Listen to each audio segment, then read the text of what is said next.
Bien, siendo 19:03, vamos a dar inicio a la séptima y última intervención de este primer día del Congreso y Parlamento de COFAR. Vamos a presentar al señor José de Guardia de Ponté, conocido por todos nosotros. Vamos a hacer igual la presentación formal.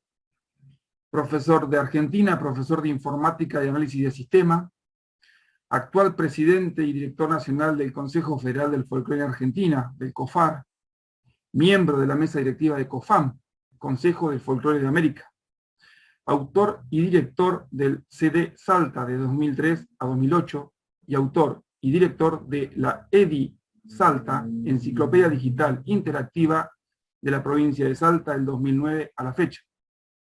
Además es coordinador general y disertante de encuentros y congresos regionales y nacionales de historia, folclore y cultura desde 2009 a la fecha.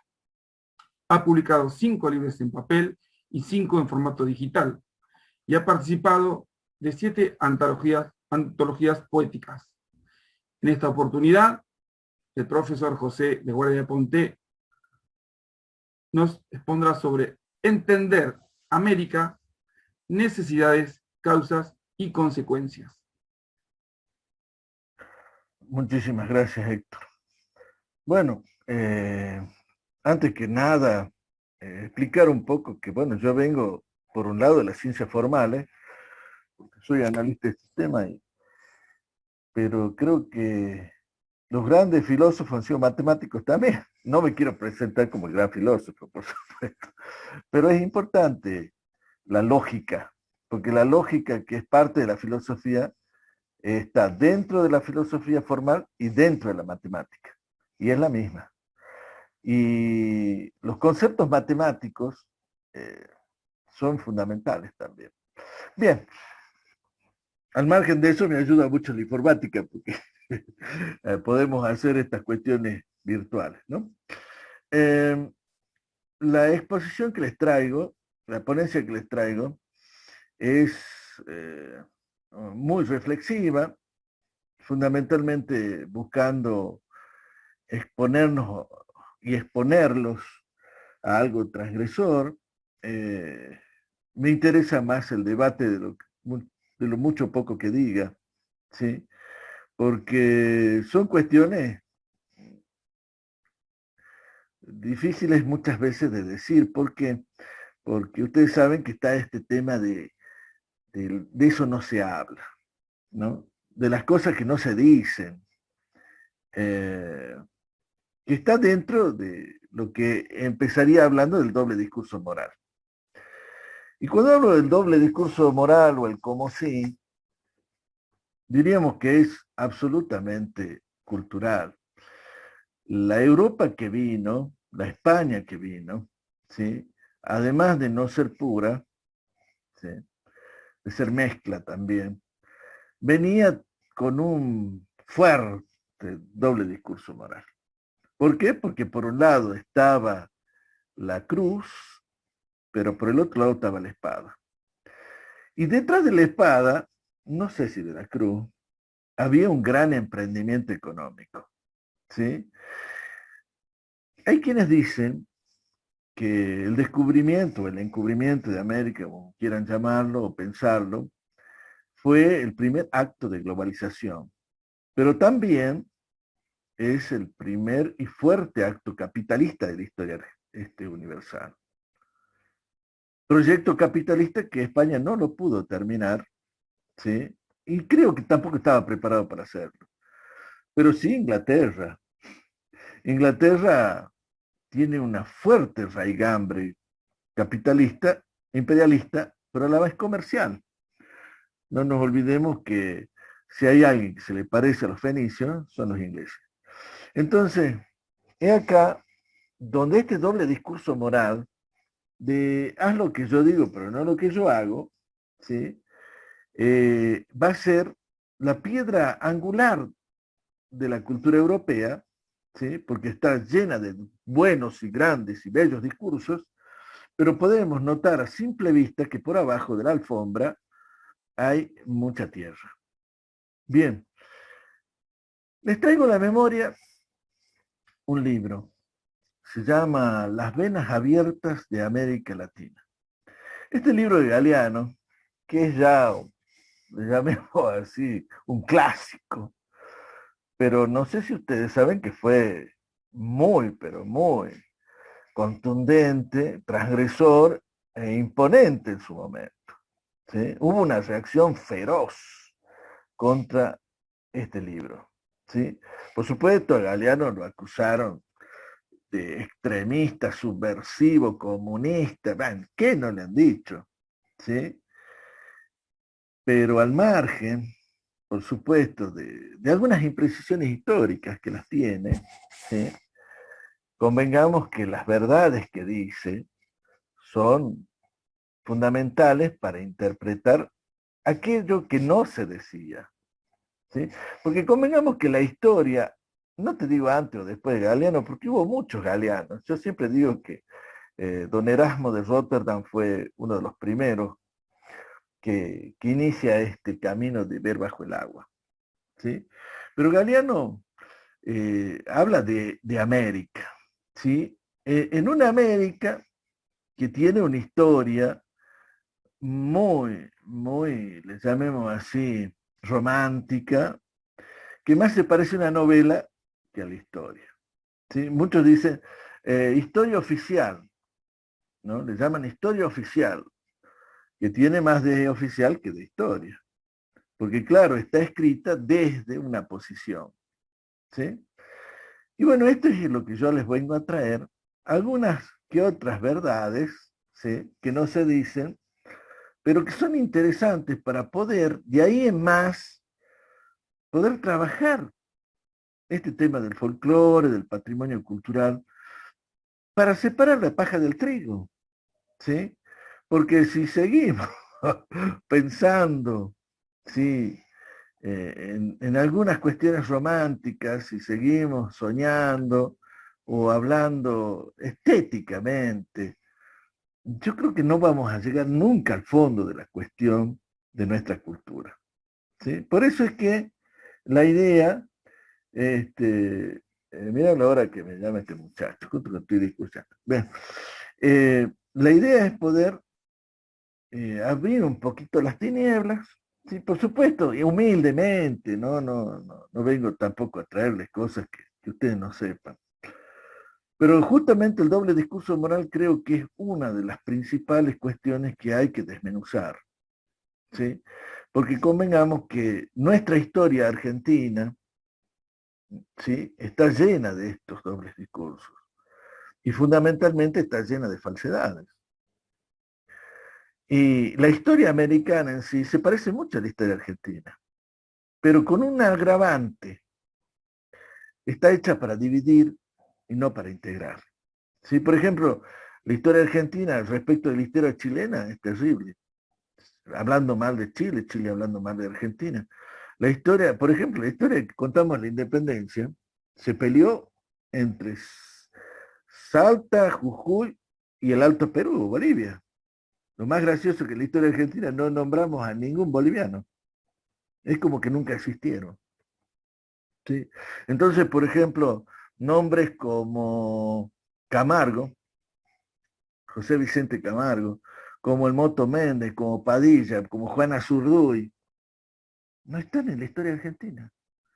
Y resulta que fueron próceres, grandes hombres sacrificados, hombres y mujeres sacrificados por la libertad, ¿no? Entonces, esto es lo que hoy en día le llaman revisionismo, que no sirve para mí, porque el revisionismo, en definitiva, es revisar la historia oficial, que no hay ninguna historia. Yo creo que habría que rehacer la historia, pero desde un punto de vista crítico y desde abajo y no desde arriba, porque ya se escribió de arriba. Ahora falta escribirla desde abajo. Y ahí es donde vamos a empezar a hablar de cultura en serio. Les voy a leer algo que escribió Ernesto Sábato, que me pareció interesante. Dice así: y en 1945 volvimos a equivocarnos. Nosotros, precisamente el sector más ilustrado del país, dijimos cabecitas negras. Hablamos de chusma y alpargatas, olvidándonos que estos cabecitas negras habían constituido el 90% de los ejércitos patriotas que habían llevado a cabo la liberación de América. Qué fácil es despreciar ahora desde nuestras aulas, pero no hay todavía un auténtico monumento para aquellos soldados anónimos de la libertad americana, para aquellos descamisados de nuestro ejército republicano, mientras hay tantos monumentos y tantas calles para generales que no tienen el mérito de aquellos héroes anónimos que murieron por la patria. Y esto, hoy, ¿qué pasó acá? No sé qué estoy haciendo. ¿Me escuchan bien? Bien. Perfecto. Gracias. Y acá viene a cuento una palabrita que la inventó nuestro querido amigo don Faustino Sarmiento. Y yo creo que es una palabra que engloba gran parte de nuestro pasado intelectual y científico. Se llama civilización y barbarie, o civilización o barbarie. ¿Y por qué digo I o O, en definitiva? Porque la civilización no se puede entender sin la barbarie. Es dialéctica, es fundamentalmente explicativa. Ustedes saben que Alejandro Magno, ¿no? Invadió gran parte de Oriente y creó una nueva cultura, el helenismo. Dentro de eso, ellos hablaban de civilizados y bárbaros, ¿sí? Pero su sentido de bárbaro no era precisamente peyorativo. ¿Por qué? Porque Alejandro sabía perfectamente que la cultura persa era muy, muy buena. Y justamente él visionó que la conjunción de dos culturas, la helena y la persa, podrían formar una cultura mucho más rica, que fue la helenística. Como les digo, no había peyorización. Alejandro hizo una transculturación sin aculturar. Pero muy diferente fue la España o los portugueses o los ingleses. Muy diferente fue. Porque ellos sí utilizaron el término aculturación. O sea, una cultura dominadora sobre una cultura dominada. Y por supuesto, fíjense ustedes, la primera enciclopedia gramática de la historia universal es la española, porque fundamentalmente la lengua es la principal arma de dominación que existe, así como grave es perderla. Y por supuesto que España prohibió todas las lenguas nativas que no le eran funcionales, solo dejó las civilizaciones que sí le eran afines, como la azteca y la inca. Entonces, por ejemplo, en América del Sur prevaleció el quichua y el español. ¿Por qué? Porque el quichua era la lengua del imperio incaico y prohibió absolutamente todas las otras lenguas de los pueblos resistentes, que ya eran resistentes al inca y por supuesto fueron resistentes al español. Y por supuesto que España les llamó a esos bárbaros, pero ya no en un sentido de respeto, sino en un sentido peyorativo de salvajes. Y con la obligación religiosa, ¿no es cierto?, evangélica, de civilizarlos.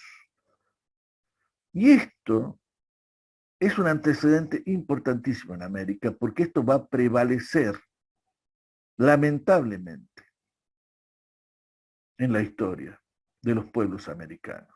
Civilización y barbarie no termina con la independencia, al contrario, se va a solidificar. Porque históricamente y lamentablemente, estas ideas de la ilustración, igualdad, fraternidad y libertad van a ser un doble discurso moral.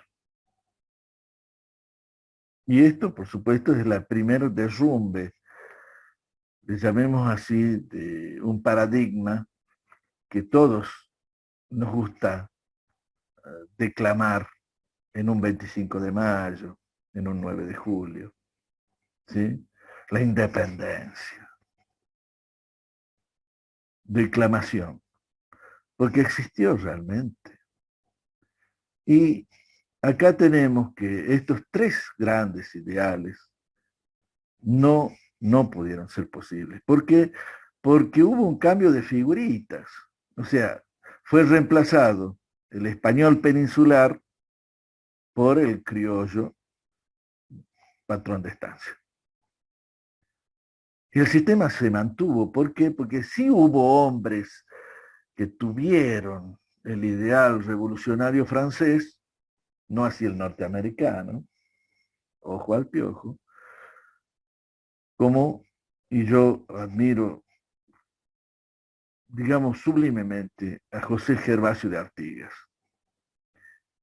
Como también admiro a Belgrano, a Güemes, a San Martín, a Monteagudo y a muchos otros que tuvieron esos ideales. Y si ustedes recaban un poquito la historia, se van a dar cuenta que todos esos hombres tuvieron un trágico final porque estaban en contra del sistema. Monteagudo fue envenenado. Bolívar, entre comillas, murió por causas naturales. Sí, mamá, si lo envenenan, naturalmente se va a morir. Lo mismo pasó con Moreno.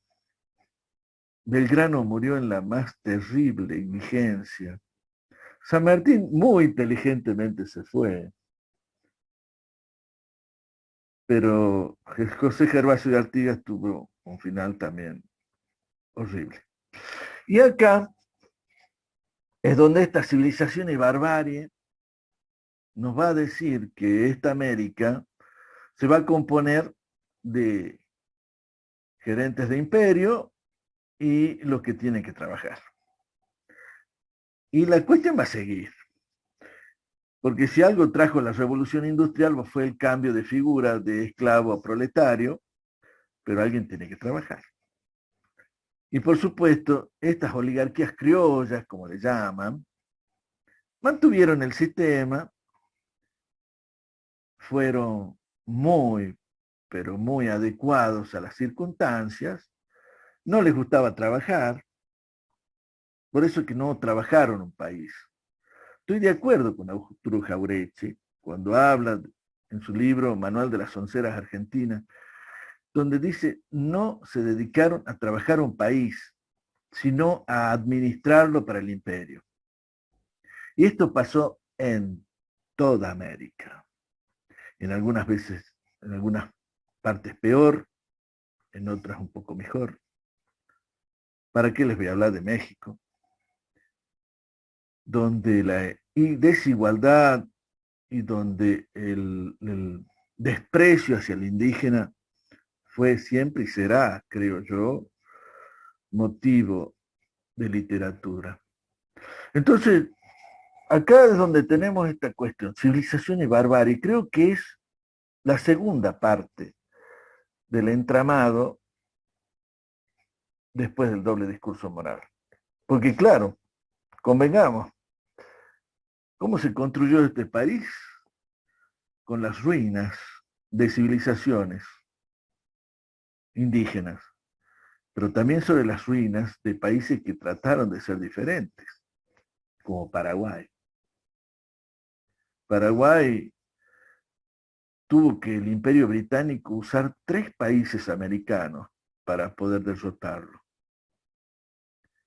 Y no quedó hombre paraguayo en pie, porque todos se dedicaron a defender a su patria de una manera heroica y pocos se acuerdan hoy de Paraguay, o por lo menos de ese Paraguay. Y pocos se acuerdan que sus territorios fueron divididos entre las 3 naciones vencedoras y nunca fueron devueltos. Y no nos olvidemos también de algunas guerras, como la boliviana paraguaya, ¿no? O la guerra del Paraguay contra Bolivia, que fue una guerra de empresas o de intereses empresarios. Y esta cultura americana se va a fundar entre este doble discurso moral, entre civilización y barbarie, y entre una historia que solamente busca dividir a los pueblos americanos.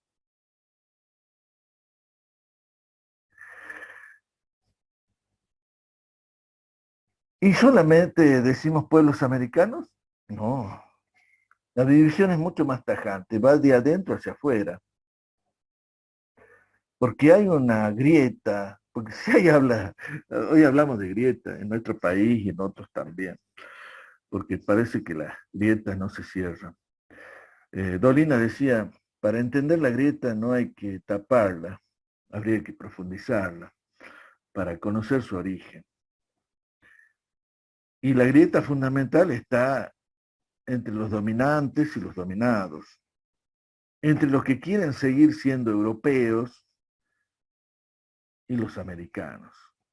Y por eso es que yo les traigo este mensaje para entender América, porque América es un borderline, es una raya que marca la diferencia, una frontera entre lo que queremos ser y lo que somos, entre el deber ser y lo que es. No nos animamos, parece, a ser lo que somos, porque en definitiva, fíjate vos, en el antiguo folclore, del vamos, del vamos, excluyeron a todos los pueblos originarios, los llamaron étnicos, y consideraron que la única cultura nacional y popular era esa mezcla entre el español y el indígena. Y se olvidaron hasta del negro. Claro, no, por favor. ¿Cómo ensuciar eh, nuestra cultura gaucha con un esclavo? Por favor. Todas estas cuestiones después van a saltar y saltan, mostrando las falsedades y mostrando las mentiras que hoy es tan necesario, por Dios, interpretarlas y sanearlas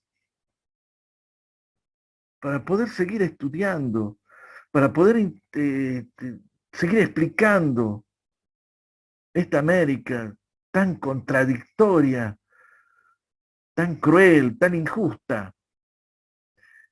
Entonces, como les digo, doble discurso moral, civilización y barbarie, falsedad histórica, falsedad cultural. Porque, ¿qué pasa?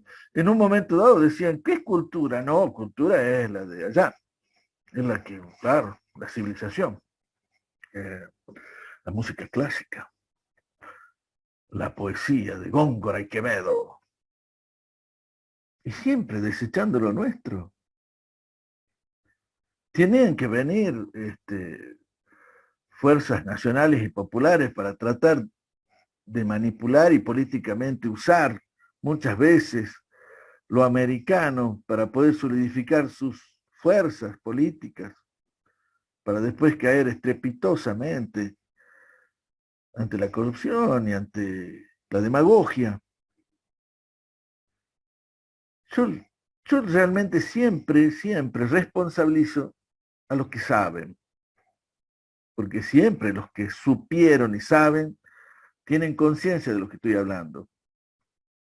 Entonces, hoy los que estamos al frente de lo que el supuesto saber, es nuestra obligación ir derrumbando algunos ídolos de pie de barro y avanzar para poder dar el salto a esa grieta que nos impide ser americanos.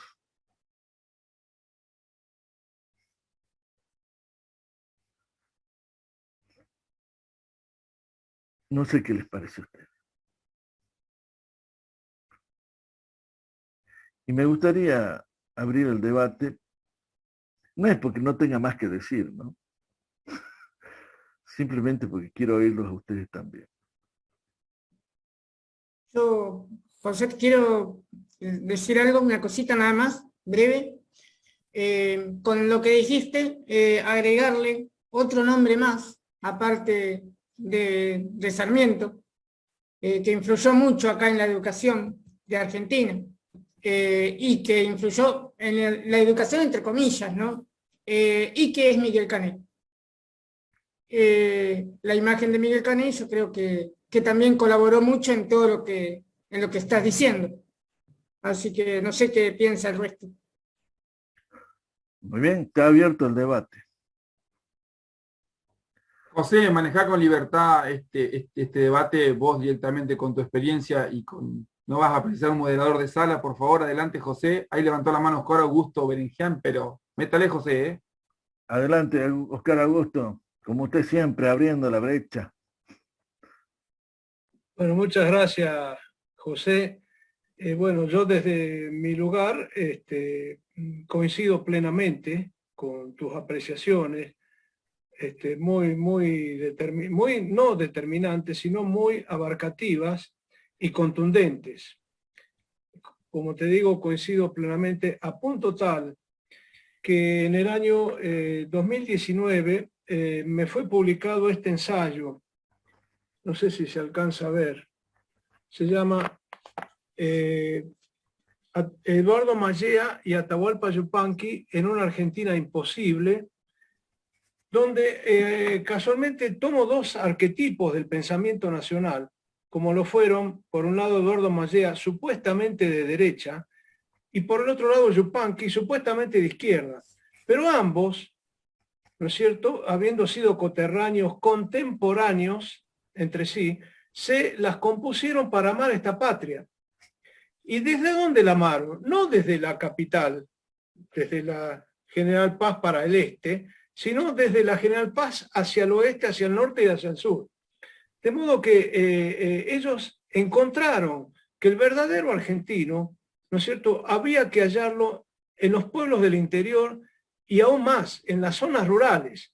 Y en las capitales de provincia era como una continuidad de esa forma de ser que la misma naturaleza, la misma tierra, el mismo paisaje, lo llevaba a ser de una argamasa distinta que al capitalino, sobre todo al inmigrante, ¿no es cierto?, desde, digamos, el inmigrante europeo, si bien trajo consigo la cultura del trabajo, también aparecieron connotaciones negativas, como es la impostura, digamos, el doble discurso, casualmente lo que vos también has mostrado, José.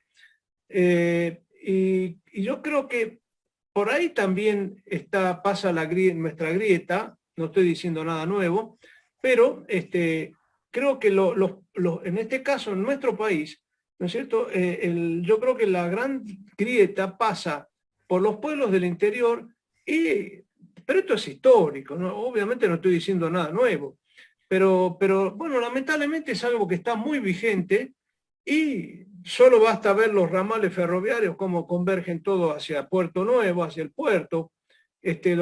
Todo sigue pasando por Buenos Aires. Entonces realmente, sinceramente es muy penoso esto que nos pasa y al mismo tiempo me parece, vuelvo a decirte, José, muy oportuno tu disertación. Muchas gracias. Gracias, mi querido amigo. Dos cositas antes de seguir. Argentina es un ejemplo de la creación de una nacionalidad de una copia barata europea. En vez de ser una bella autenticidad, hemos construido una copia barata. ¿Por qué? Porque no somos Europa. Somos justamente la heterogeneidad más diversa y más bella todavía. Y encima con un ejemplo tan espectacular como el tango. Un lugar donde en un pequeño receptáculo ciudadano, que se llamó el conventillo, ¿no?, se generó una de las culturas más maravillosas y humanas de la historia, porque fue un caldero donde se juntaron todas las razas, los idiomas y las culturas, y surgió una cultura ciudadana, símbolo universal.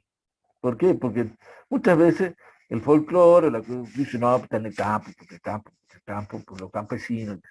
No, ahí en esa ciudad, en ese, ¿cómo le podría llamar? En el arrabal irrespetuoso, ¿no? Se forjó una cultura extraordinaria. Entonces, y encima, en el centro neurálgico de la oligarquía porteña.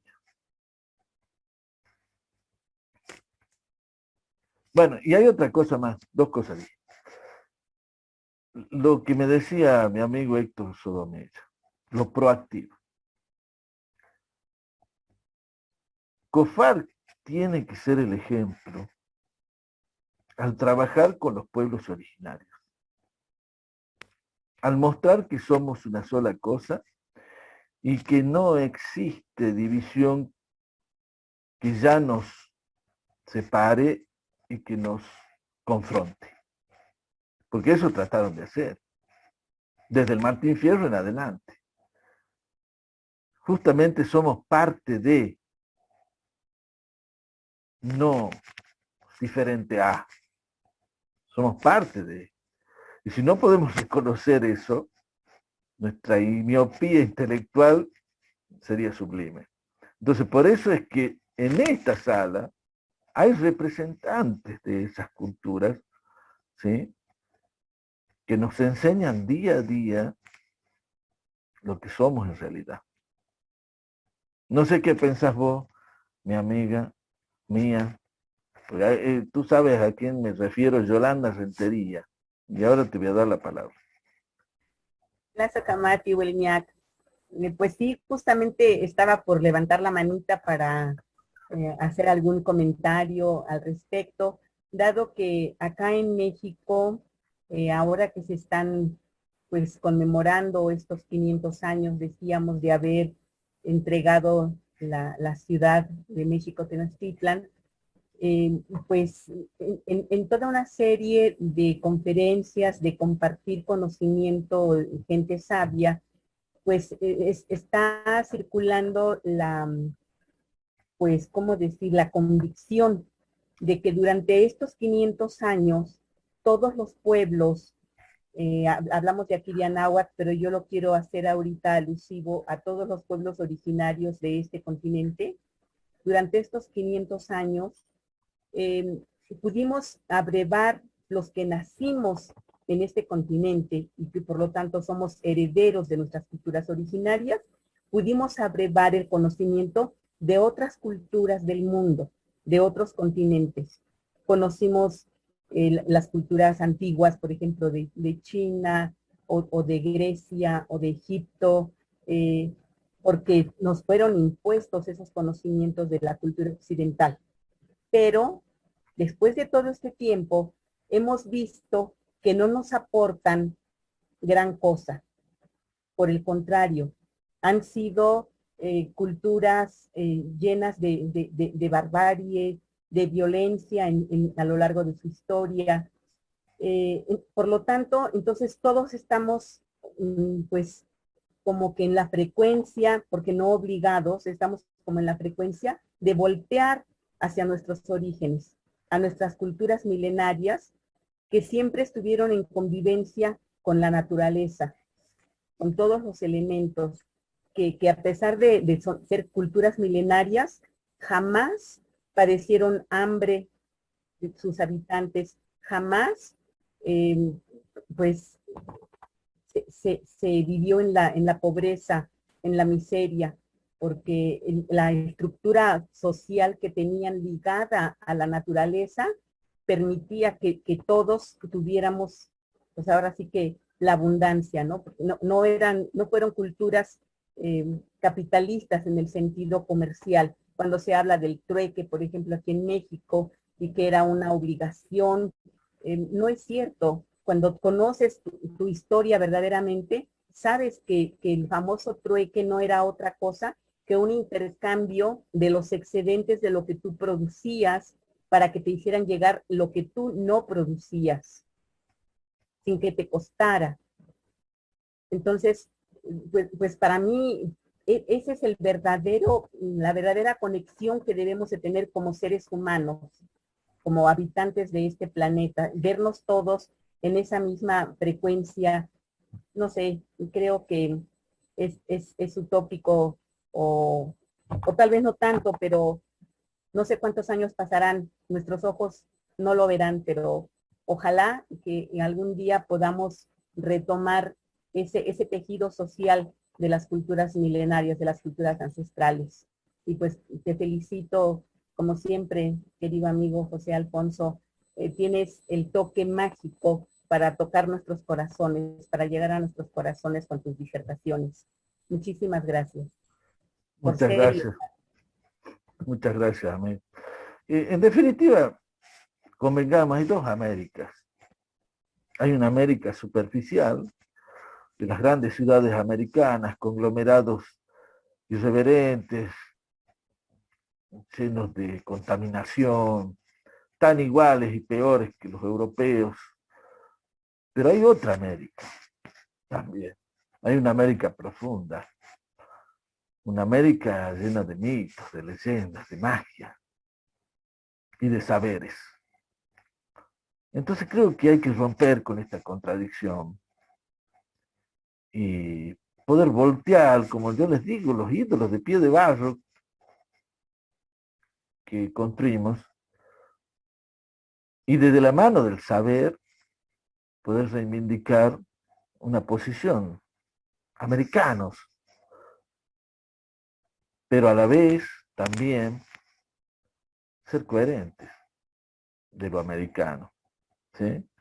Porque el cambio tiene que venir de adentro, no de afuera.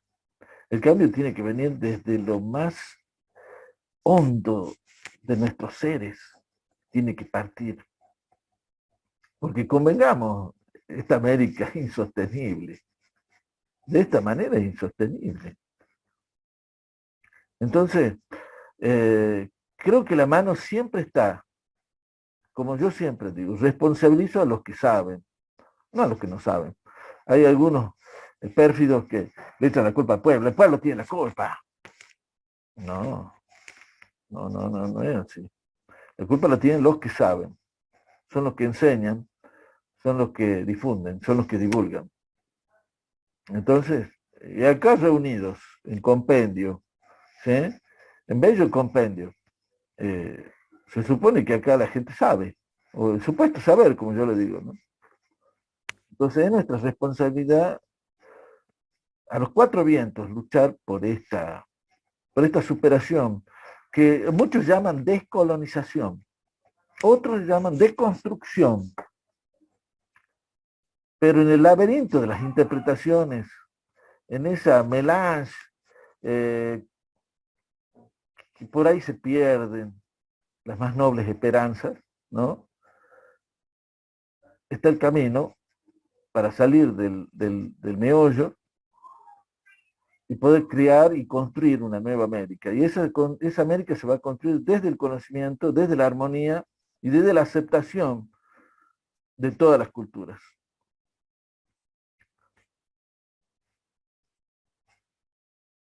A ver, ¿quién sigue entonces? A ver, Cuba, Marieta Mesa Rojas, ¿está presente? Sí, estoy aquí presente. Pero, después Norberto Moyo. A ver, estoy totalmente de acuerdo, por supuesto, y es algo en lo que también en Cuba estamos trabajando, este problema de hablar, además de este conocimiento, de develar todo lo que antecede a lo que tenemos hoy, y de esa manera tratar de preservarlo. Es justo lo que decía, no puedes defender lo que no conoces. Vuelvo siempre a esa frase también, que que recuerdo muy bien de ustedes, José, y me alegra poder estar participando de este congreso en el que estoy aprendiendo mucho de lo que siente esta otra parte de América y de la que estoy de acuerdo que es el camino. O sea, estamos haciendo parte de ese camino por el que va a hacer que podamos, al conocernos, poder unirnos y trabajar para poder, ¿cómo es esto? Para poder hacer que nosotros conozcamos nuestra esencia, nuestro pasado. Porque si no conocemos ese pasado, ¿cómo vamos a saber cómo subsanar todos esos errores que han sucedido? Y nada, yo me quedo sin palabras ante todo lo que usted ha dicho, José. Estoy encantada una vez más de estar aquí compartiendo con todos ustedes y nada, ya ajusté mi horario y voy a estar aquí siempre. Muchas gracias por dejarme participar. Muchas gracias, mi querida Marieta. Norberto Moyo, adelante.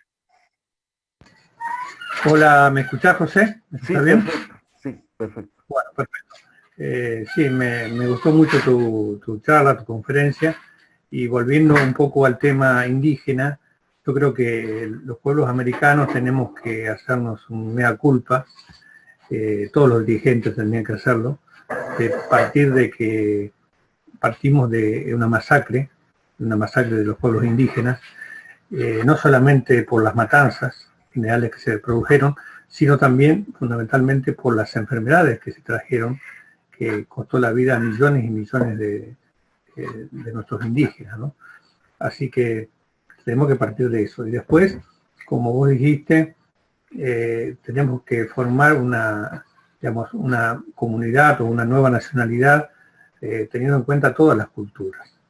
Nuestros países americanos, que se fueron dividiendo después de la independencia, son en cierta forma artificiales, porque lo que predominan son las regiones. Si hablamos de la Puna, estamos hablando de la actual Bolivia, norte argentino, Chile. Si hablamos del Chaco, estamos hablando de parte de Argentina, parte de Paraguay, ¿no? Y si hablamos, por ejemplo, de La Pampa, yo vivo en el sur de Santa Fe, plena Pampa santafesina, estamos hablando de una buena parte del centro argentino, estamos hablando de Uruguay, estamos hablando del sur de Brasil. Los gaúchos también son pampeanos.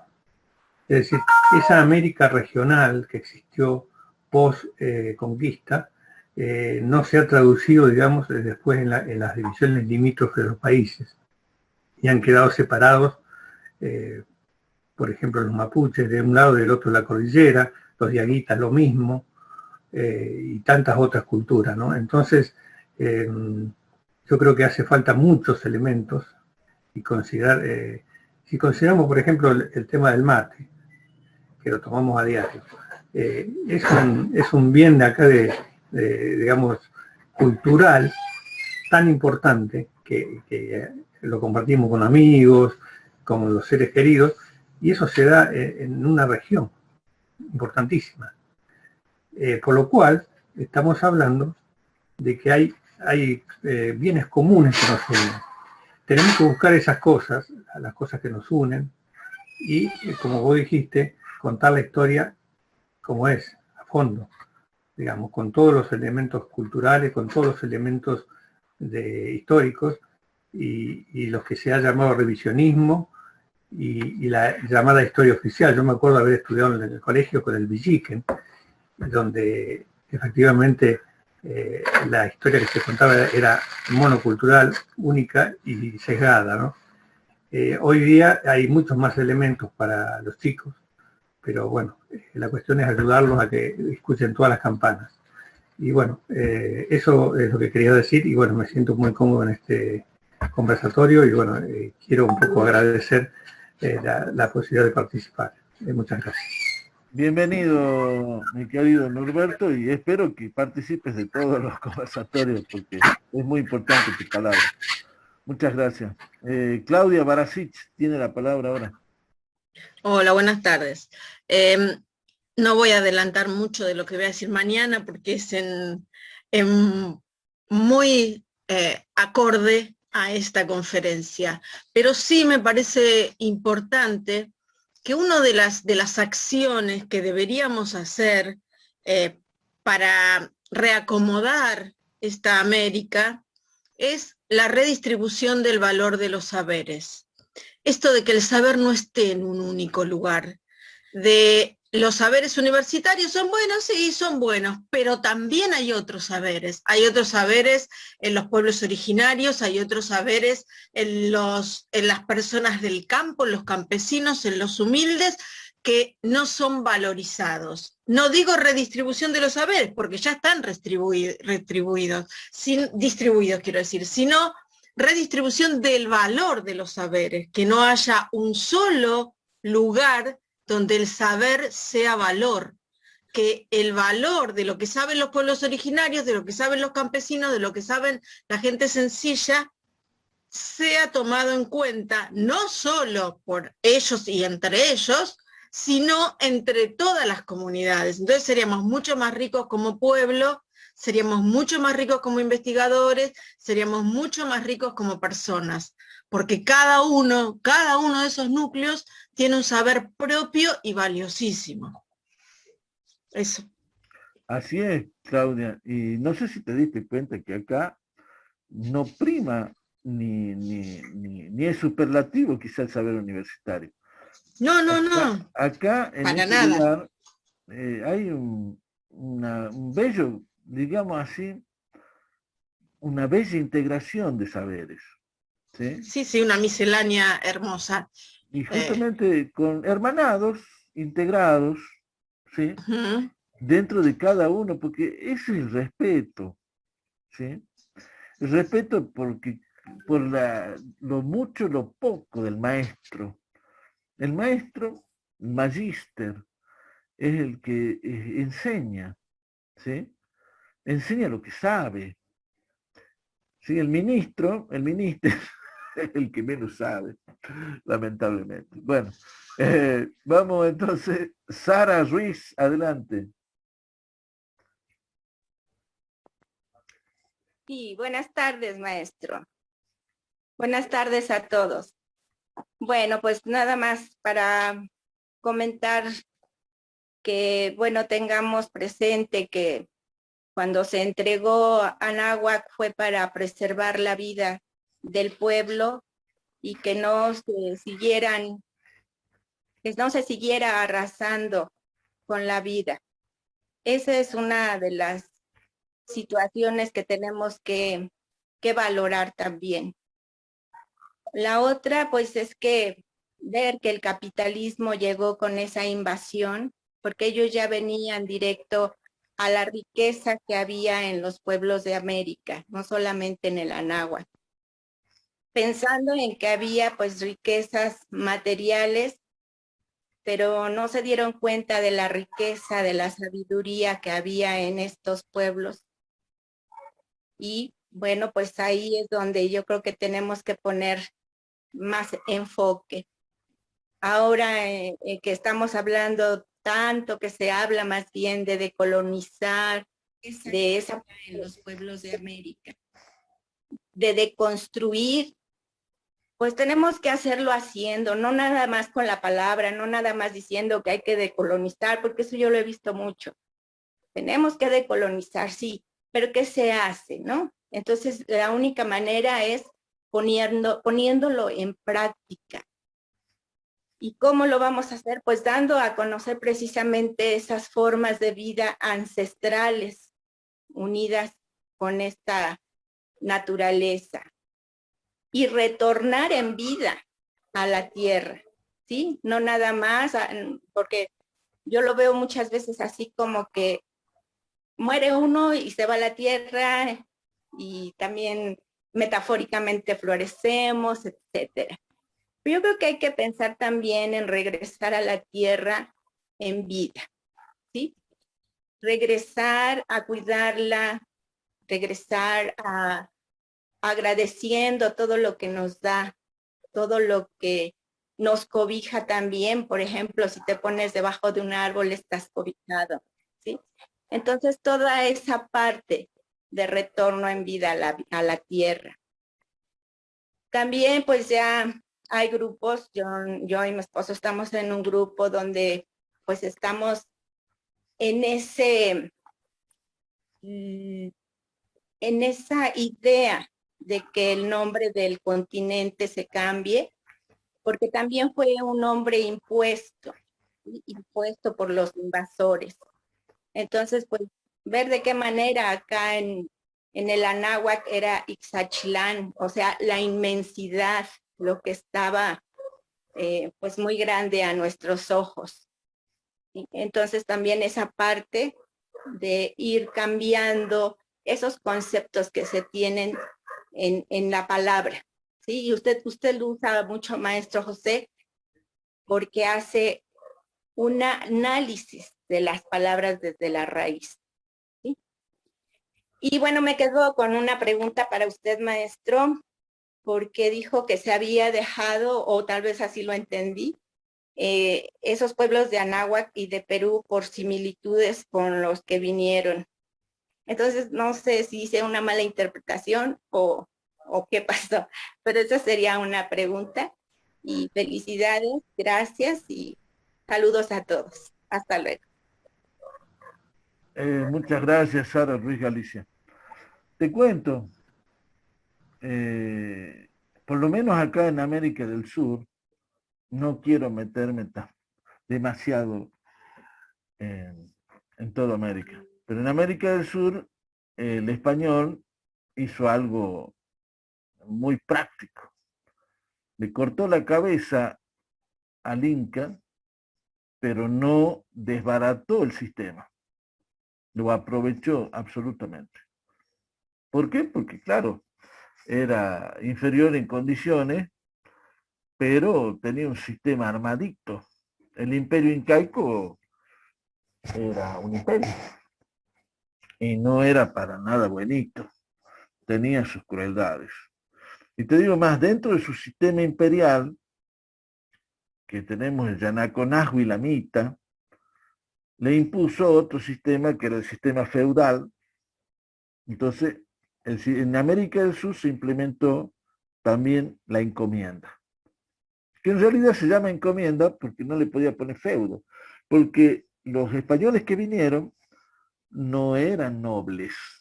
Y no nos olvidemos que son muy respetuosos de la sangre azul, los españoles. Entonces le llamaron encomenderos porque le encomendaban un grupo de indígenas para que los cuiden y los evangelicen.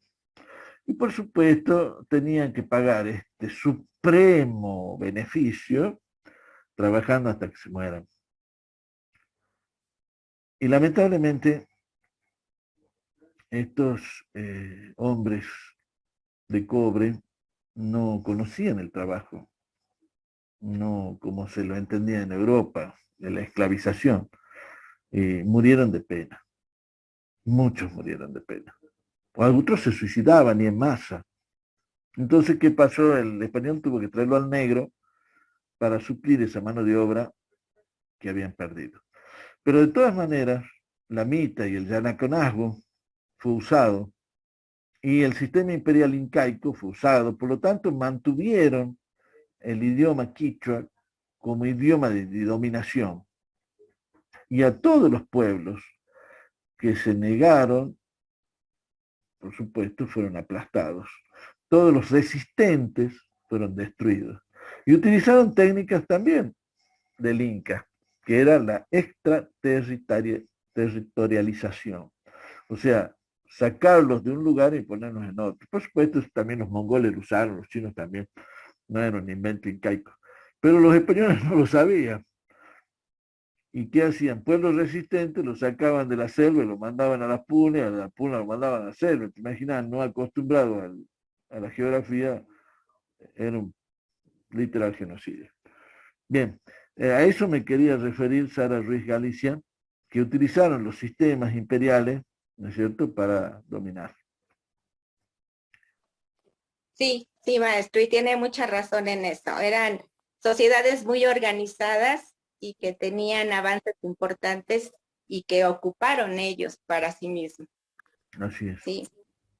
Gracias, maestro. No, por favor. Olga, querida, tienes la palabra. Sí, buenas tardes. La primera observación es que pues no te quisiste meter con la parte de América, digamos, del norte, pero la historia es prácticamente la misma. Aquí también hubo encomienda, aquí también se aprovecharon del sistema existente de confederación, así le llamábamos nosotros, de confederación, para pues hacer las alianzas que favorecieron pues el que cayera Tenochtitlan, ¿no? Y bueno, mi comentario que yo quería hacer y seguir insistiendo, hemos hablado ya algunas veces de la propuesta de los grupos mexicanistas en México, que ya la están adoptando todos, y es la independencia cultural. Ya hemos hablado de que si nosotros conocemos nuestra verdadera historia, pues podemos realmente cambiar la situación actual y pues lo que prevalece ahora en este mundo y tener una sociedad pues más benéfica para todos, ¿no? Que nos permita realmente tener las mismas oportunidades de vivir en el planeta de manera confortable. Y esa independencia cultural pues parte precisamente de conocer nuestra historia. Resulta que a raíz de esos 500 años de la caída de la Tenochtitlan, de la entrega, nosotros decimos, de Tenochtitlan, no cayó, no la vencieron. Se rindió para poder, como decía Sara, para poder sobrevivir, porque si no nos iban a exterminar totalmente, ¿no? Y también lo que los ingleses aquí hicieron en el norte fue lo mismo que hicieron allá en el sur, ¿no? Pues me estorban los indios, pues les quito las cabelleras y los mato, ¿no? Entonces, pues esa independencia cultural va a ser a raíz de conocer más y de realmente, pues, conocer la historia a través de nosotros mismos, no de los autores extranjeros, que son los que han venido escribiendo los libros y siendo los textos que nosotros hemos tenido oportunidad de leer. El que nosotros estemos haciendo esta serie de ponencias y conferencias también es un aporte y un apoyo. Somos nosotros, son nuestras visiones, las visiones de nuestra gente, las costumbres de nuestra gente, y es exponerlas y poderlas discutir en un plan amable y que podamos llegar a los acuerdos. De repente también aquí nosotros decimos, podemos ser muy diferentes y pensar muy diferente, pero si coincidimos en una cosa, ya valió la pena el intercambio. No es vano. Entonces, pues nosotros seguiríamos con la independencia cultural, batallando por la independencia cultural y por el intercambio entre todos los pueblos de América. Gracias. Muchas gracias, mi querida Olga. Muchas gracias. Tu aporte siempre es valioso.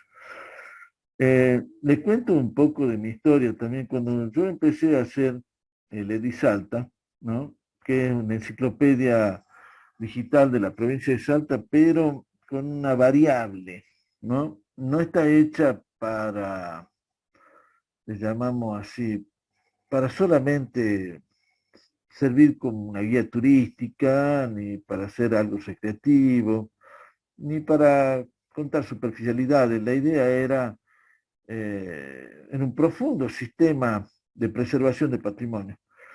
Yo me comuniqué con gente de México, fundamentalmente el Fondo de Cultura Económica, y después también me comuniqué con gente del Museo de Antropología de la Ciudad de México, y logré muchísima información, porque si hay alguien en América que saben de preservación de patrimonio son los mexicanos. Y aprendí mucho. Y lo implementé lo más que pude, por supuesto, y por supuesto me dediqué de ahí en más a saber de patrimonio cultural. Y cuando tuve la responsabilidad del folclore, me di cuenta que algo no andaba bien. Algo estaba patas para arriba, digamos, porque iba en contra de los principios de la preservación del patrimonio. Primariamente teníamos un folclore muy clasista, ¿no? Y eso no puede ser. Si vamos a hablar de pueblo, hablamos de todo el pueblo, y no solamente del pueblo de las clases subalternas, ¿no? Sino simplemente estamos hablando de una cultura general. Y creo que esa cultura general trata sobre el conocimiento que tenés de tu cultura. Si no, sos un enciclopedista. Hay gente que sabe 10 veces más de Europa que de América. 10 veces más de Francia que de su ciudad. Yo les llamo ignorantes enciclopédicos. Porque claro, saben más de otro lado que del propio. Y creo que ahí radica una de las primeras basamentos y columnas de la colonización. No sabes, si vamos a utilizar las palabras del cura Brochero, no sabes un carajo de tu cultura y resulta que sabes la del invasor. Qué gracioso. Bueno, Héctor Sodamilla, tu palabra. Gracias, muchas gracias, José. Un poco siguiendo las últimas intervenciones, cuando decía Claudia Barasich, yo muchas veces hemos hablado de que nos catalogaban como la educación formal y la no formal, ¿no? Entonces, ¿cuánto de esa educación no formal que hablaron tanto tiempo hoy, acompañado de lo que dice Claudia, deberíamos rescatar y traer al presente? Y un poco esto de borrar conceptos, ¿no? Yo estaba escuchándola a Sara Ruiz y es un poco lo que todo se mezcla con la charla del domingo, porque todo tiene que ver con todo y siempre estamos rondando sobre lo mismo, ¿no? De esto de ser proactivo, de empezar a proponer y generar cosas. Y ella decía, ¿qué vamos a hacer? ¿No? Y hemos hablado mucho de lo que nos hicieron como pueblo y ahora es tiempo de empezar a hacer y de proponer. Y justo cuando pensaba yo que necesitamos hacer propuesta, Olga habló de la independencia cultural. Llegó, ya hay una mesa, un foro para trabajar, para aprender más de lo que está haciendo México respecto a la independencia cultural. Y fíjense cómo dos intervenciones, como la de Sara y como la de Olga, hablaron de la entrega, no de la caída. Y eso ya nos está fijando un nuevo concepto a nosotros que siempre hablamos de la caída, con el perdón de Olga y de Sara, ¿no? Que siempre, en lo personal lo digo. Cómo ya en un foro dos personas nos instalan un nuevo concepto, que es la entrega, para no perder todo el pueblo, no la caída como vencidos. Y ahí creo que radica esto de que yo insisto a veces de ser proactivo y de generar propuestas para empezar a hacer en lo concreto. Así que nada, agradecerle la intervención de cada uno de ustedes, muy enriquecedor, Sara, Claudia, Olga, todos los que a los más jóvenes nos traen estos nuevos temas que nos hacen reflexionar. Como siempre digo yo a José, yo lo que más agradezco de estos foros es que nos dejan pensando y replanteándonos nuevas cuestiones. Muchas gracias. Muchas gracias, mi querido Héctor. Bien, a ver, más intervenciones, por favor. A ver, Juanjo, ¿estás ahí? No, ha visto eso, el espiritismo, ¿no? Juanjo, ¿estás ahí? Está la foto nomás de Juanjo.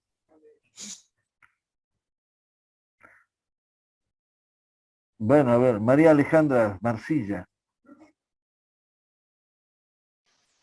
Buenas tardes a todos, es un gusto enorme saludarlos y gracias por dejarme participar en esto. A mí lo que me da siempre la inquietud es inquietud y sorpresa, porque por ejemplo, como decía Héctor recién, en México hay otra concepción o otra forma de decir y entender las cosas. Y lo que me da el temor o la situación es que se pierde la voz. Y no la voz por sonido, sino esa palabra que uno quiere decir y la calla porque, bueno, la evolución o la involución o esa entrega o esa pérdida hace que uno pierda su cultura y su raíz. Pero por ejemplo México, yo que he vivido por ahí y he viajado mucho también por ahí, he estado mucho, hasta en los pueblos más chiquitos, uno puede que no diga en voz alta ciertas cosas, pero muestra su arte y su cultura que no se ha perdido. Como que han tenido el poder cada uno de sostener ese cachito de cultura que va generando cada uno. Creo que esa valentía también nos falta a nosotros para seguir juntando esas características que nos hacen particulares a cada uno. También creo que en las concepciones de cada pueblo y cada cultura, de acuerdo a cómo vamos mencionando esa voz, ¿sí? Cómo lo vamos replicando, hace que seamos todos una unidad. La historia a veces suele ser muy cruel cuando uno puede hacer síntesis y enseñar a decir y a contar la historia, pero en realidad la historia la estamos creando momento a momento. Por tanto, no perder la memoria y juntar esos registros que tiene cada uno hace que la historia no se pierda y sea algo vivo, ¿sí? que tenga ese movimiento que lo haga vivo. Me parece genial también la intervención de tantas culturas que hablen de Córdoba y que ver, de Cuba, perdón. Estoy viendo a Francisco ahí también que es de Córdoba, entonces me acordaba que él también siempre, o sea, habla desde la música, de la pintura, del arte, todo es la acción que tiene cada individuo. Entonces, me parece muy interesante que cada pueblo que estamos participando acá en Latinoamérica mostremos esa voz que tenemos todos. Y esto también agradecer a este tipo de espacio de congresos, porque hace que uno batalle para que esa voz no se pierda y la información tampoco, porque la información es un registro, y ese registro hace que al replicarlo y al publicarlo no se pierda en el tiempo. Gracias. Perfecto. Muchas gracias, estimada María Alejandra Marsilla. Mario Nieva, ¿estás ahí? Vamos a ver. A ver, Adriana Scarabili. Adelante, Adriana. Tenés que abrir el micrófono.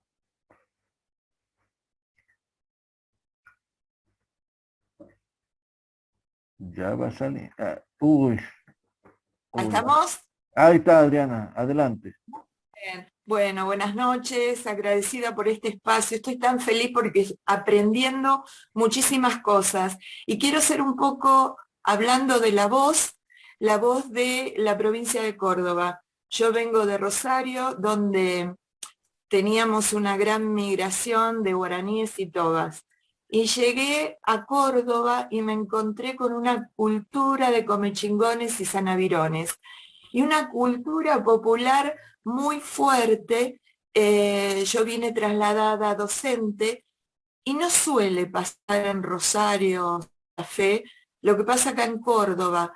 Estas patronales, los cantos, la danza, la música, el revalorizar la cultura, sacar a los niños a caminar y encontrarnos con morteros de nuestros hermanos originarios, y estamos pisando cultura. Y cuando usted hablaba del tema de suicidios en masa, muy cerquita de acá de La Falda, donde yo estoy viviendo, se encuentra en Capilla del Monte las ruinas de Ongamira, donde hubo un suicidio en masa muy significativo cuando los conquistadores le cerraron el paso del río. Qué importante llevar la voz desde la docencia, desde la música y de todas las manifestaciones del arte. Estoy realmente agradecida por esto y les envío un abrazo fraternal a todos. Muchas gracias, Adriana. Bueno, apareció Juanjo. Juanjo, ¿estás? Hola, buenas tardes, ¿cómo están? Estoy acá atento, me gozo en estas cosas, ¿no? En estos deseos maravillosos que tenemos todos, de hacer que podamos ser más felices con los valores que tenemos y que tuvimos y que a veces nos olvidamos, ¿no? Recuperar recuperar tradiciones es una tarea permanente, no termina, solamente comienza. Recuperar tradiciones. Hoy me estaba acordando de unos remedios de Yuyo. La mayoría deben conocer toda la historia de los remedios de Yuyo, y me habló una compañera mía que está haciendo la promoción del Congreso por radio, y terminamos hablando de la cultura de los remedios ancestrales, ¿no? Y ya me recetó unos cuantos Yuyo, la hoja de mamón y unas cuantas cosas más, y veía cómo todo eso es cultura y es folclore y es riqueza propia de la tierra de cada uno, ¿no? Porque así como cuando vamos a Córdoba, sabemos que tenemos todo lo que nos venga a la cabeza para los mates del gusto que quieran. Si vienen para Formosa y la zona del Gran Chaco, digamos, esta gran zona cultural que es Argentina-Paraguay en el caso de Formosa, se le suma al valor médico o al valor de cada una de esas plantas, se le suma la leyenda, el mito y la tradición, ¿no? Alrededor de cada uno de esos yuyos que nuestros antepasados juntaban con dedicación porque sabían para qué estaba destinada cada cosa. Bueno, que ahora nosotros saboreamos en los mates como una infusión que saboriza, pero no sabemos que a la vez de tomar un mate saborizado nos estamos sanando de algo. Y bueno, de eso, pensando en general, quería hacer esa transferencia de cuando tomamos un mate saborizado nos estamos sanando de algo. Cuando recuperamos alguna tradición y compartimos esto, que yo insisto con esto, digamos, no me quiero quedar anclado en la queja, digo, cuando compartimos esta pantalla de personas, de seres humanos, de vivientes, dirían algunos de nuestros ancestros, ¿no? Brota la esperanza, y cuando vos saboreás una obra de arte o disfrutás de una danza, de un zapateo, cuando lo disfrutás, ¿verdad? Te estás sanando de algo, porque el arte y la cultura no sanan solamente el cuerpo, sanan el alma, y nosotros necesitamos más sanadores de alma. Entonces, desde ese lugar, pensando desde ese lugar, o sea, yo me enorgullezco de estar compartiendo con todos ustedes porque veo en cada una de esas ventanitas, de esos rectangulitos donde les veo las caras, veo un médico de alma. El que baila, el que canta, el que escribe, el que pinta, el que esculpe, el que actúa, el que recita, el que dialoga, el que reflexiona, está sanando el alma. Así que bueno, a lo mejor no es muy culturoso lo que digo porque siempre me emociono, simplemente por saber que hay hermanos en el mundo que se interesan por conservar la cultura. Con eso me basta, porque cuando haya una buena semilla puesta en el lugar adecuado, seguramente va a dar nuevos frutos, ¿verdad? Ayer daba el ejemplo de este amigo que me conectó, Héctor, ¿no?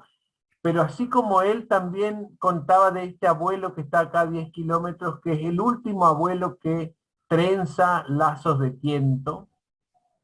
Y bueno, que nosotros estamos intentando hacer ahora un taller también de artesanía criolla para que el abuelo le enseñe a los chicos de la escuela como una actividad extraescolar, porque lo que escuchamos, lo que ya hablaron muchos y escuchamos con respecto a la cuestión didáctico, curricular, pedagógica, mediación, estructura escolar, sistema educativo, sabemos que tienen que haber vocaciones docentes que incorporen la riqueza tradicional de los pueblos, aunque no esté puesta la materia folclore. Nosotros los maestros somos folclore, ¿verdad? Por lo tanto, en la formación docente, en la capacitación, hay que orientarle al maestro a ser también sanador de almas por medio de las tradiciones.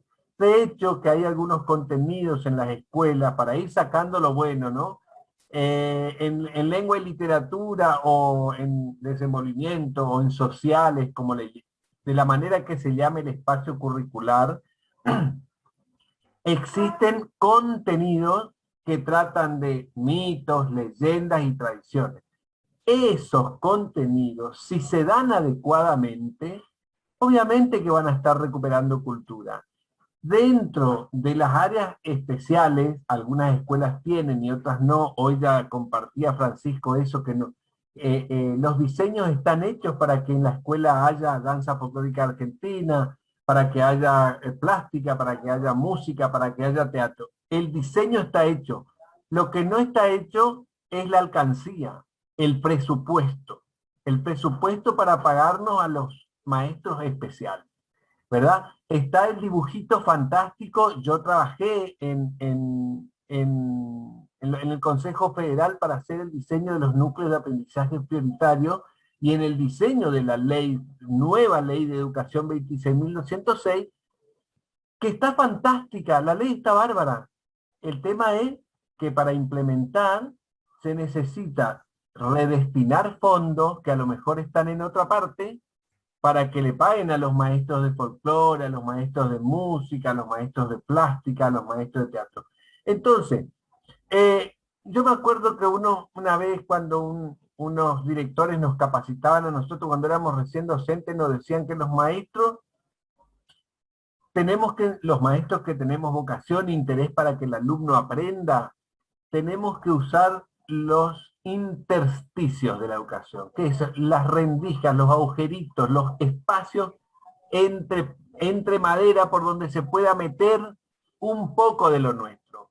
Y es más, me animo a decir que yo después a mis alumnos les decía, nosotros los maestros de arte tenemos que ser subversivos de la educación. Tenemos que enseñar arte a pesar de que el maestro te diga, si vos sos maestro de plástica, hacé la cartelera, pintá un dibujito ahí. Si sos maestro de folclore, me prepará un bailecito para el 25 de mayo. Si sos profesor de música, te dice, bueno, que sepan bien el Febo Asoma y la Marcha de mi Bandera y Aurora. Con eso es suficiente, ¿verdad? Entonces, además siempre, digamos, nosotros los que estamos en la escuela y somos de áreas especiales llamadas, antes eran áreas pasivas, eran las nuestras, así se llamaban, ¿verdad? Nosotros somos como el adorno que tiene la escuela, digamos, ¿no? Como que no enseña, entretiene. Entonces, todo eso hay que volver a reflexionar y no enojarse con el colega, el maestro que no entiende, porque está formado en la ignorancia para esas cosas, ¿verdad? Entonces yo digo subversivo, porque nosotros tenemos que hacer docencia con el colega, contarle por qué es importante que el chico baile, por qué es importante que el chico cante, se exprese, pinte, dibuja, construya, juegue. ¿Por qué es importante que juegue? No tiene que estar quietecitos ahí. Es importante que juegue porque el juego, es más, acá hay muchos profes de danza que son más maestros que yo, saben que la danza comienza con un juego, ¿verdad? Igual chico le enseñás jugando, empezás con la ronda y construís una coreografía. Entonces eso es lo que el niño tiene que aprender. La resolución del problema. Bueno, me voy por la rama, discúlpenme, pero me entusiasmo porque, sí, dice José, sí, te vas por la rama. Simplemente es que tenemos que tener esperanza y seguir metiéndole pata. Gracias. Muchas gracias, Juanjo, querido. A ver, Federico Weber, adelante. Tenés que liberar el micrófono, Federico, si no...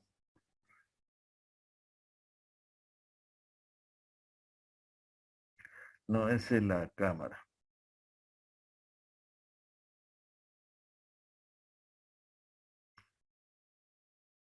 Si está en computadora, marco inferior izquierdo, liberás el micrófono.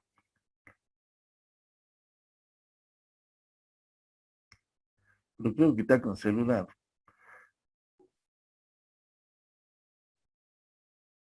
Barra espaciadora. Está con celular.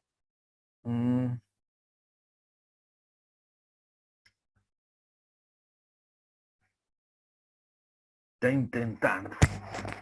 Está ahí. ¿No puedes liberar? A ver, ¿quién maneja el celular? Tenés que liberar. No, cámara. Se está comunicando desde España. Ah, qué bueno. Sí, es colega mío. Federico, intenta habilitar tu micrófono porque estás mudo. Sí, pero no encuentro el botón.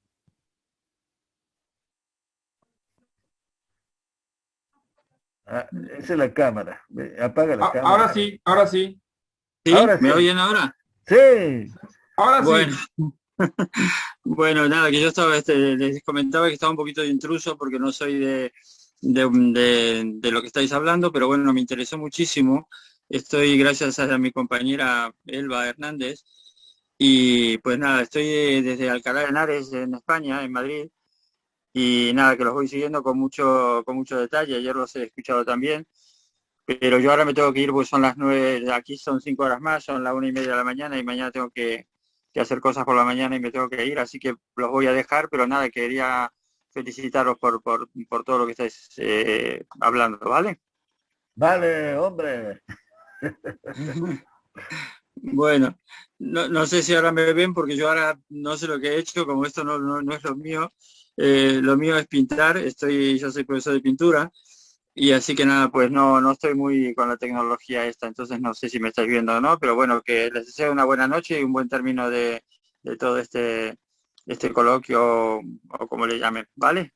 Exacto. Vale. Te mando un abrazo. Muchísimas gracias. Vale, Adiós. gracias Federico. Te invitamos para el 7 de septiembre, el Día de las Artes Visuales. Vamos a encontrarnos los pintores. Bueno, estupendo. Espero que Elba me lo recuerde y yo lo anoto también, ¿vale? Dale. Bueno, muchísimas gracias. Un abrazo. Vale, apagaste la cámara también. Ay, perdona, bueno, yo no sé lo que he hecho. Hasta luego. Chao, hasta luego. Chao. Gracias. Bueno, ¿alguien más antes de hacer un cierre?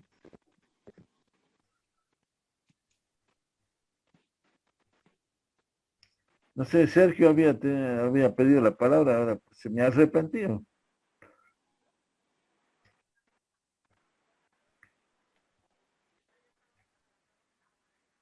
No iba a decir nada importante, iba a relacionar, gracias José por nombrarme.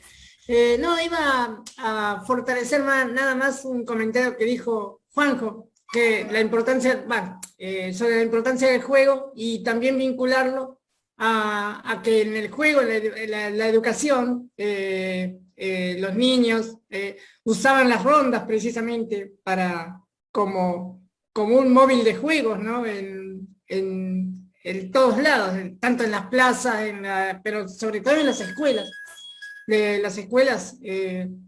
Los espacios de recreo que tenían los niños, usaban las rondas y las coplas y otras que después fueron también teniendo una especie de evolución, de cambios, y en los años 70, 80 se hacían de otra forma. Así que eso solamente. Buenísimo, Sergio, querido. Bien, ya cerrando, siendo las 26 minutos, dos cositas, ¿sí? Primero, al margen de esta locución de nuestro pasado y presente, tenemos un futuro incierto, porque, claro, estamos insertos en un mundo globalizado, con serias tendencias suicidas, ¿no? Y creo que tenemos que hacer algo. Y desde nuestra cultura, y en esta cultura que queremos revalorizar, revitalizar y promulgar, es una cultura de vida, una cultura de subsistencia, pero fundamentalmente de vivencia. Entonces, a este mundo que se nos viene encima, que promueve el individualismo, promueve la no existencia del otro, que sálvese quien pueda. Creo que hay que contraponer fuertemente nuestra cultura. Esta cultura, como les digo, integral, de amor hacia la tierra, de amor a la naturaleza, de amor hacia los otros, y fundamentalmente esta visión del estar, ¿no? Nosotros estamos y convivimos y compartimos. Entonces, tenemos que seguir promoviendo esto que América está dando al mundo, porque no sé si saben que somos los americanos fundamentalmente la conciencia hoy del medio ambiente. Entonces, tenemos que orientar todos nuestros cañones, no solamente en defendernos, por supuesto, ¿no? Esta soberanía cultural que estaban hablando, sino de promover la vida, ¿sí? Por eso es que tenemos una cultura ética muy americanista, de, primero que todo, ver bien qué es lo que está pasando, por qué el cambio climático, qué lo produce. Nosotros decimos que más allá de la plata, de las minas y de las industrias, es culpa de la cultura que todo lo absorbe y todo lo consume, hasta la vida misma. Entonces, fundamental es esta cuestión también, ¿sí? Y para terminar, una frase de mi abuelo, porque bueno, ahí está el hecho de los valores que se van transmitiendo. Mi abuelo me decía, hay dos clases de personas, estamos hablando de hombres y mujeres, ¿no? Están los caballeros, decía él, por supuesto, refiriéndose a la gente buena, y están los pordioseros. Dice, el caballero no baja la cabeza ante nadie, pero no deja que nadie baje la cabeza ante él. Y los pordioseros son absolutamente los contrarios. Bajan la cabeza ante el poderoso y le hacen bajar la cabeza al más débil. Es una elección, me dijo. Vos tenés que elegir qué ser. Y no sirven las medias tintas. Porque los grises son como los pordioseros. Entonces, yo siempre me quedo eso muy, muy adentro. Pero también de grandes reflexiones, para poder ser así, tengo que ser digno de merecerlo también.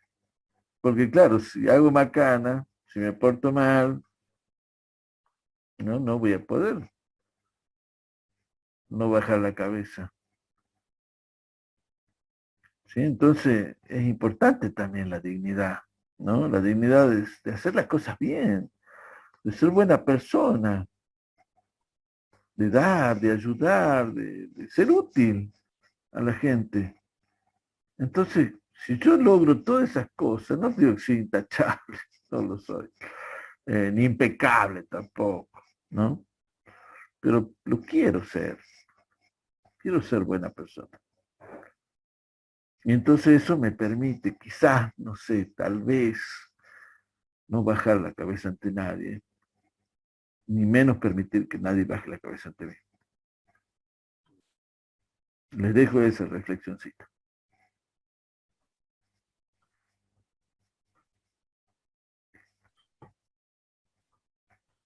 Muchas gracias, José. Muchísimas gracias. Nos vamos a ver mañana, queridos amigos. Les cuento un poquito qué tenemos mañana. ¿Sí? Mañana es día 24 y arrancamos con Virginia Gallardo de Venezuela. Después tenemos un conversatorio con Isabel Ramos, la coplera, ¿sí? Conjuntamente con la Universidad de Córdoba. Y a las 12 vamos a tener a nuestra querida amiga Olga Miño y el ilustre laureano Germán Millares. Creo que es interesantísima la mañana, ¿sí? Pido que estemos todos los que podamos estar y José, sigamos en este congreso. Sí. Cosita simple, ¿será posible que a partir de mañana en algún descanso o de cambio de disertante se usen 1 o 2 minutos para empezar a rotar la muestra virtual para que se vean los trabajos de los colegas de artes plásticas de Latinoamérica? Va a ser un placer, Bueno, mi querido. bueno, sé que yo te los voy a ordenar y entonces vos vas distribuyendo a tu gusto Dale. entre conferencia y conferencia. ¿Está? Dale. Gracias. Dale. Sí, habíamos quedado en eso. La verdad que hoy día se nos pasó un poquito. Pero sí, habíamos quedado en eso porque, bueno, la estética es lo más hermoso. Así que bueno. Chicos, nos vamos. La máscara. Chao, Marito. Chao, Héctor. Chao, chicos. hasta mañana. Aprecio el día. Pásenlo bonito. Igualmente, abrazo y bendiciones para todos. Descansen. Pásenlo bonito. Gracias. Chao, Marieta. Chao, Norberto. Chao. Chao, chicos. Chao, Sarita, chicos. Ana.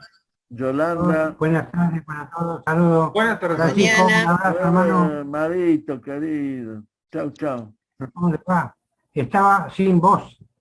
¿Qué ha pasado? Me quedé con algunas cositas, algún concepto que lo voy a decir mañana sobre el tema de cómo se llama, de lo que fueron los conquistadores que llegaron acá a la Tierra del Fuego, que han llegado tarde, porque nosotros recién tenemos 100 años, por un lado, y después la otra era, decía, que los dirigentes, la cultura, las escuelas y todo lo demás, pasa porque los directores de cultura y los ministros de educación tienen poca relación y prácticamente nada que ver con el folclore, o con nuestras tradiciones y con todo el demás. En algunos casos ni les interesa siquiera. Así es. Yo te llamé, te digo, Marito, ¿eh? Sí, bueno, había salido justo en ese momento. Espiritistamente no me contestaste. Pero mañana estamos firmes. No, firme, Sí. por supuesto. Mira, este es el primer día, Marito. Tenés, Sí. día de Tenemos sobra. todavía un largo mes. Sí.